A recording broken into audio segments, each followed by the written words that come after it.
nested within a more traditional education, Mm-hmm. was something that made it seem like I would be a good fit for the team. And Sure. I mean, it's like I said, it's worked out really well. I've really loved working with everyone there, and I think it's because I'm a creative. They're creatives. We're all super into what we're doing. So Yeah. Okay, that's great. Okay, so tell me more then about what you're working on now at howtowatch.com. Like what is so it sounds like you joined the company early on because you were helping kind of create it. So what's the overall goal of the company and what does your typical day look like? for sure.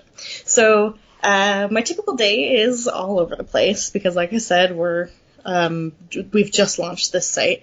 So right now we're doing a lot of let's see what we need and then each day take care of what we need. Most of what I'm doing right now is trying to find people to talk to about the site because obviously people don't know that it exists because it's brand new. Mm-hmm. Um, but we have a couple of things. We're trying to get more content on the site because it's so new. So we've just launched a tool that people can put in, what kinds of programs they like to watch and how much they've been paying for cable and if they have a digital antenna and all this other stuff, and then get a personalized package thing at the end of this tool, which is super cool. So I'm trying to get the word out about that because I think it's extremely useful. Mm-hmm. And then we have a cord cutting guide and a couple other pages right now, but we're really trying to build it out and get a lot more information because we really want it to be a good resource for people in the long term. Sure. Sure. And so Yeah. the so I guess so the main I guess focus of the company is alternatives to a traditional cable model. Is that correct? For sure. And there are a lot of reasons why people would not want to have a traditional cable model, but the thing that we're hearing over and over, I think financial reasons, is like that's probably the main thing for most people because it's expensive Mm-hmm. to have cable. I have never ever in my life been able to afford cable, but I'm still, watching tons of TV all the time, and I think that is something that could be possible for pretty much almost everyone. And then, people hate that they're like contracted, where most streaming services don't have contracts attached to them. So having that control and having the financial control as well, I think are a couple of pretty big pain points that our site is trying to address. Oh, sure, which makes Yeah. sense. I hate Comcast with a passion. It is a Mm-hmm. terrible organization that should die a terrible, terrible death. And it's You're mostly right. because I have them in the Boston area because I'm stuck with them, and there isn't any competition with them. And I For get sure. in arguments with them all the time because they charge me about the same just to have internet that I would if I had internet and then cable with them. Right. So I'm totally with you on this one because I haven't had cable I think in like 8 years or so because it hasn't been necessary. Right. So how do you? So there's a limited number of internet providers, which is the big problem. Mm-hmm. Does your service kind of help solve that issue by like pointing people to even the small startup ones, or is it pretty much like we get it? There's only like I don't know 5 or 6 because there's a monopoly, and so you have to go with these. But here's some other options you can use to watch TV on, or how does that part work? So on Cut Cable Today, which is, like I said, the site that we're coming from, that we're all transitioning from, Mm-hmm. we have a tool that like you can put in your zip code and see a bunch of the internet services that are by you, which Okay. includes some of these local ones Yeah. that people probably don't instantly think of. And we're going to have a version of that on How to Watch. So it still exists on Cut Cable Today. When we do a redirect, it'll be on How to Watch as well. Okay. But yeah, you're right. The internet is like a huge thing for a lot of people. That's like one of the struggles I think with cord cutting, and I think we'll see it less and less as that. I mean, I have an expectation that eventually streaming and kind of like a la carte viewing will become the standard in the Mm-hmm. TV industry. I don't know how soon that'll be. I hope it's soon, but I think I think we'll see fewer and fewer issues with being able to find internet competitors as people are realizing that that whole industry is changing and there needs to be something to fill that space that there aren't a lot of leaders right now trying to pull away and be internet leaders away from cable companies. Mm-hmm. But I hope we'll see that soon. So Yes, me too. So I mean, I've noticed that there's a few. I go to a lot of startup events in Boston, and there were a couple of startups who have their own independent internet companies, Mm-hmm. but they're only like in Boston proper, and I don't live in Boston proper, so Right. I can't take advantage of that. It seems like this would be something that should be easily solvable, but apparently because of I'm not sure why.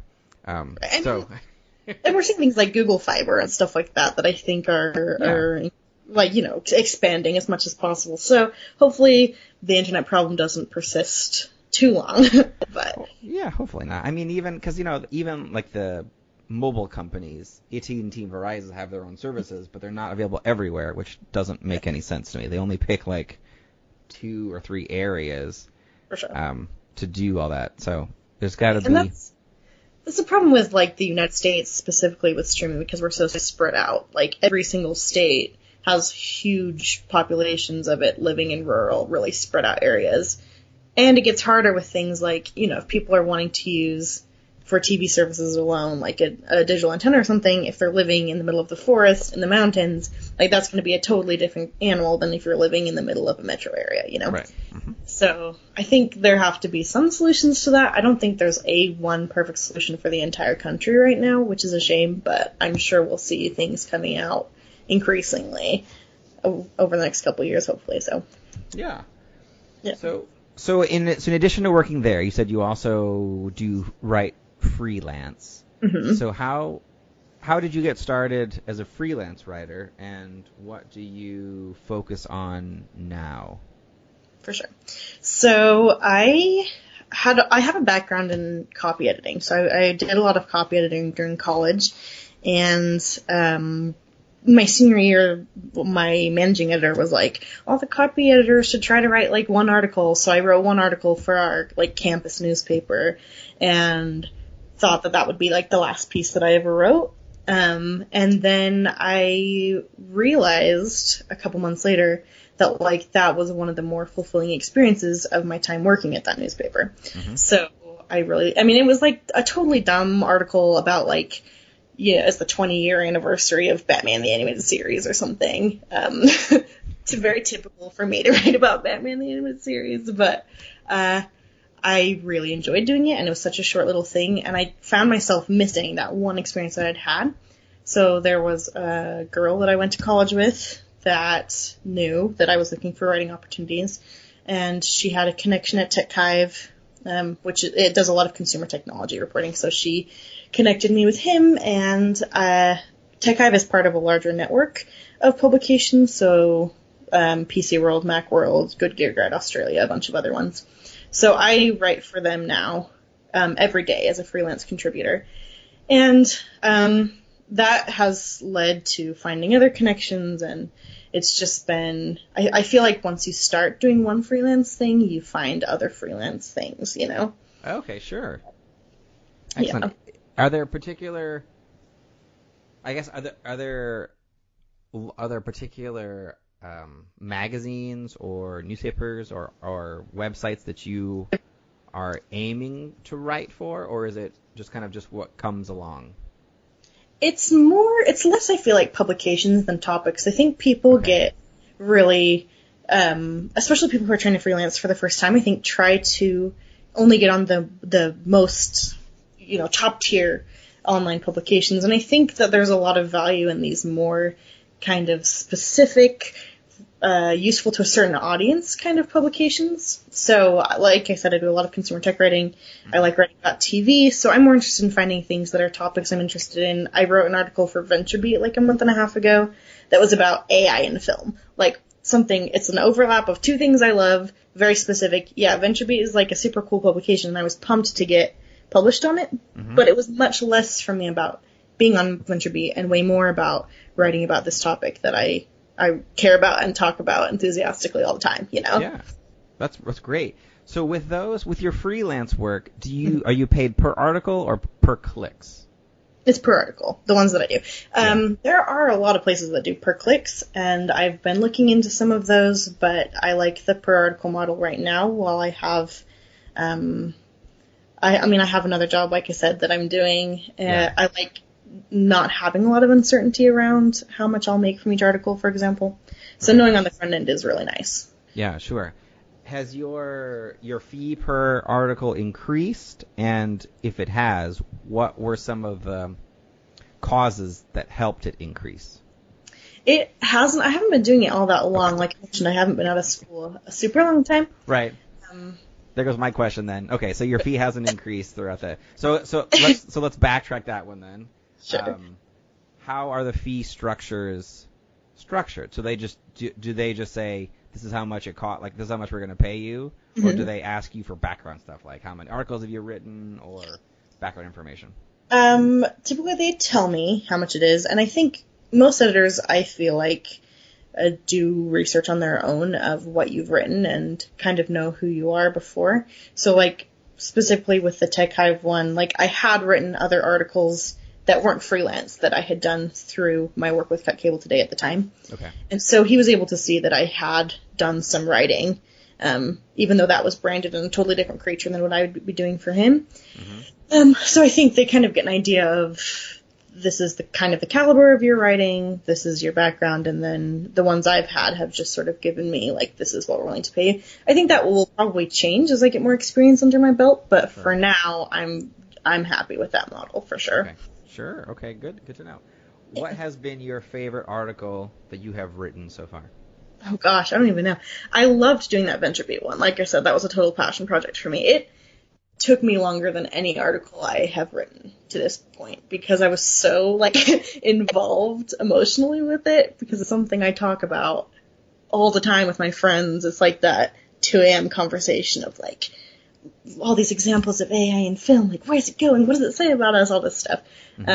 So it took me forever because I was so, like when you care about something and you want it to be just, like, totally perfect. Yeah. And you don't want to, like, look back on it in a couple months and be like, man, I could have said this, but I didn't. So, yeah, that's my favorite one, I think. Excellent. Okay, so AI in film. So is that, are you approaching it from, like, the scientific model of what's actually possible in AI right now, or is it more of how AI is being represented in film and how that could potentially, or it will be evolving? It was the second one. So it was a lot about how, obviously, from its first time that we ever saw something AI related on film till now, that model has changed a lot. And there were things that I couldn't talk about a ton in the article because it was so short. But an example, the thing that kind of got me thinking about this article in the first place is, I don't know if you know that TV show Humans. It has, I do. In it, yeah. It's a weird British show. I watched the first few episodes. Yeah. It's not for everyone. It's very weird, but it's very good. And I loved so many of the topics that show covered for me were super interesting in that, like, the synths, as they call them, the, like, synthetic humanoid kind of robot things were, I feel like a lot of times they're either, like, all bad or all good in movies and TV shows. And in that show, that's like, there's, like, an actual psychopath who's a synth, but they're also really good, nuanced characters that do good things and bad things, and trying to explore, like, what a new version of humanity will look like once we consider AI to be part of that group of humanity, and will we ever consider it to be? And that show has just gotten me thinking so much over the past couple years that I've been watching it, just, like, all the time. What's that going to look like? And people talk about the singularity and, like, I think it's more of a when than an if, AI surpasses us, like, what's that going to look like, and will we accept it? And I don't know. There's so many questions. So that show, like, obviously, this is something I think about all the time. Sure. So, so does that mean, like, you were a big fan of Ex Machina and other movies like that? I can't bring myself to watch that one because, I mean, I know it's complex how they handle AI in that movie, but from what I've seen and heard from people that, like, have sort of similar opinions as me, I feel like I'm going to have a hard time watching it because it's so different from what I imagine. I don't know if that makes sense to you at all, but I mean, maybe. I guess I'm not quite sure. It may be difficult for you now because you might know the ending already, which would ruin it. I do know the ending. That's the problem. Okay, so yeah, that totally ruins it because going into it, I I had no idea. I was like, oh, it's a free movie. Let's just watch this one. And I like Oscar Isaac, so why not? Yeah. And then they started talking about like the Turing test and all that kind of stuff, and I was like, oh, that's really cool.